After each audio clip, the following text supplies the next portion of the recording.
Oh lu pikir gampang katanya. Ferdi gitu ya. Gendut, lu pikir gampang katanya gitu ya. Saya tahu teman-teman pasti nggak gampang. Pasti susah. Nah ini ayat yang ini buka deh. Ayat yang ini buka 2 Tawarikh 16 ayat 9. 2 Tawarikh 16 ayat 9.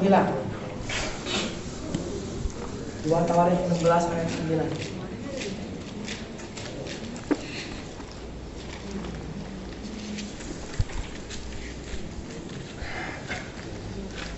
2 Tawarikh 16.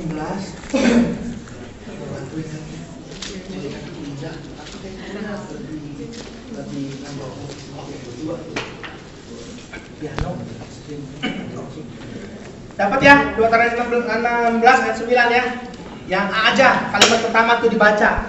Karena mata Tuhan menjelajah seluruh bumi untuk apa? Melimpahkan kekuatannya. Satu, pegangin itu, melimpahkan kekuatannya kepada mereka yang apa? Bersungguh hati. Teman-teman emang gak gampang. Tetapi kalau teman-teman yakin bahwa teman-teman bersungguh hati, percaya deh Tuhan akan limpahkan kekuatannya. Catat Roma 5 ayat 20. Catat aja ini ya. Dikatakan apa? Ketika dosa bertambah banyak, kasih karunia berlimpah-limpah. Dosa aja banyak, karunia berlimpah-limpah. Saya percaya ketika hambatan, tantangan dalam komitmen semakin banyak, percaya deh kasih karunia Tuhan melimpah-limpah. 2 Korintus 12 ayat 9. Katakan apa? Cukuplah kasih karuniaku saja, kata Tuhan. Teman-teman, cukup kok kasih karunia Tuhan. Nggak akan pernah berkurang, teman-teman. Nggak akan pernah berkurang.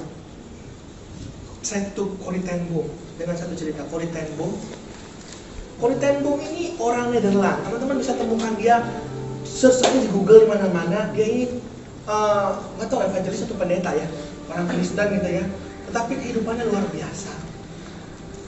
Keluarganya adalah keluarga yang ambil keputusan untuk menyelamatkan orang Yahudi ketika dibunuh-bunuh oleh tentara Nazi.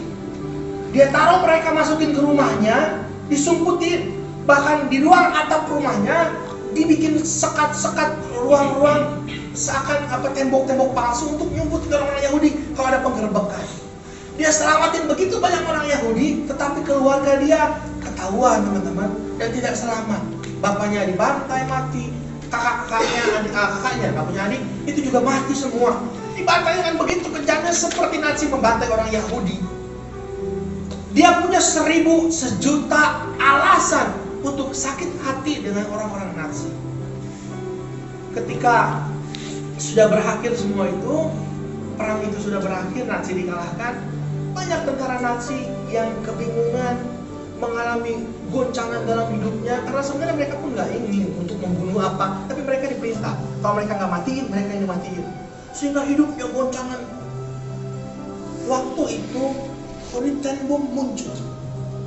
Dia yang dilukai, dia yang dikhianati, dia yang disiksa.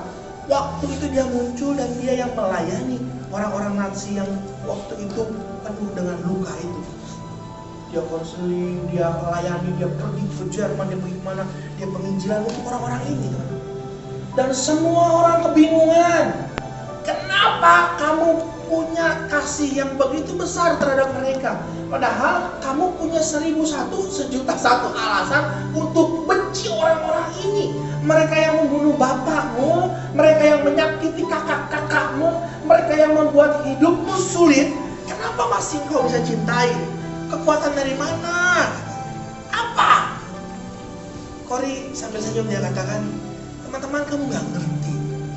Tapi dengan ilustrasi ini mungkin kamu paham. Papaku, sewaktu aku masih kecil, kami sering bepergian, belum ada mobil, dengan kereta. Papa selalu pegang tiketnya dan tidak pernah diberikan kepada kami sampai dengan peluit terakhir kereta api mau berangkat. Ketika peluit sudah mau berangkat, porter mulai sudah naik semua dan mulai mau periksa, Papa mulai bagikan satu-satu tiketnya. Dia katakan kamu gak ngerti karena kamu gak ngalamin. Tapi kalau kamu ngalamin, pada saat kamu butuhkan, kasih karunia Allah akan datang. Dan akan datang dalam jumlah yang dicukupkan untuk mengatasi masalahmu. Teman-teman, kalau kita sudah katakan kita mau komitmen, kita mau tinggalkan kompromi, saya yakinkan memang benar gak gampang.